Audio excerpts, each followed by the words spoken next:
ქართველები და აფხაზები ერთმანეთის გარეშე ვერ გადარჩებით. ეს არის კონფლიქტი აფხაზებსა, ეს არ არის კონფლიქტი აფხაზებსა და ქართველებს შორის, ეს არის კონფლიქტი იმ ძალასთან, რომელსაც შეშურდა ჩვენი ერთად ყოფნა. ამ სიტყვებით სრულიად საქართველოს კათოლიკოს პატრიარქმა უწმინდესმა და უნეტარესმა ცხეთა თბილისის მთავარ ეპისკოპოსმა ბიჭვინთისა და ცხუმა აფხაზეთის მიტროპოლიტმა ილია მეორემ ბათუმში ადგილობრივ ქართველი და აფხაზი ინტელიგენციის წარმომადგენლებს მიმართა შეხვედრა დაახლოებით 2 საათის განმავლობაში მიმდინარეობდა. პატრიარქთან ის აფხაზი გვარის წარმომადგენლებიც მივიდნენ, რომლებიც გუშინ ილია მეორემ ღვთისმშობლის საკათედრო ტაძარში დაუცა. პატრიარქი იმ პროექტებსაც გაეცნო, რომლებიც აფხაზებისა და ქართველების დაახლოების კუთხით საომავლოდ უნდა განხორციელდეს.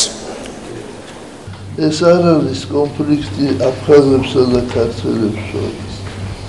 ეს არის კონფლიქტი იმ ძალასთან, რომელსაც შეშურდა ჩვენი ერთად ყოფნა.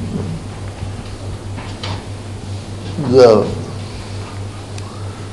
ღმერთი მოწყალია და ყველაფერი ალბათ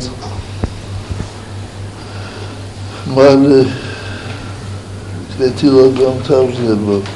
ვფიქრობ, ეს იყო სერიოზული, ძალიან უმნიშვნელოვანესი გზავნილი ყველა აფხაზისადმი და ყველა ქართველისადმი, რომ ჩვენ ერთმანეთის გარეშე ვერ გადავრჩებით.